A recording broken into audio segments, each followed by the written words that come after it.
啟示錄裡面的蝗蟲。喺啟示錄9章講到喺末世有一啲蝗蟲，佢哋能夠傷人，使人痛苦5個月，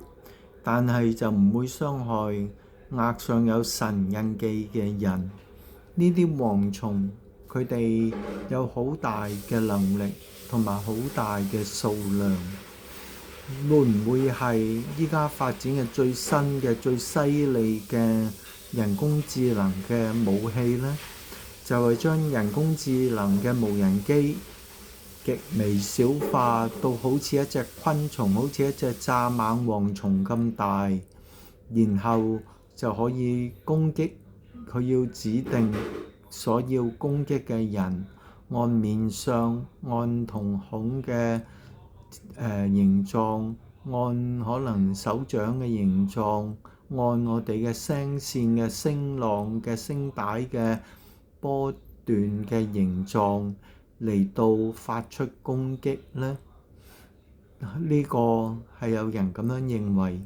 而呢一種咁犀利嘅人工智能再新一代嘅無人機嘅武器，已經喺好多發達嘅研究武器嘅國家開始喺度發展，開始喺度設計。如果真係出現嘅時候，呢個又再次見到神嘅大能。喺啟示錄9章就已經可以預言將來有呢啲咁嘅機械蝗蟲、極微化嘅無人機、人工智能嘅無人機作為武器。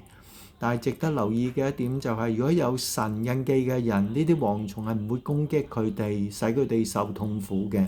所以要避開呢一個災，唯一嘅方法就係認罪悔改，信主耶穌，因此就得着神嘅印記，避開呢啲蝗蟲嘅攻擊。阿門。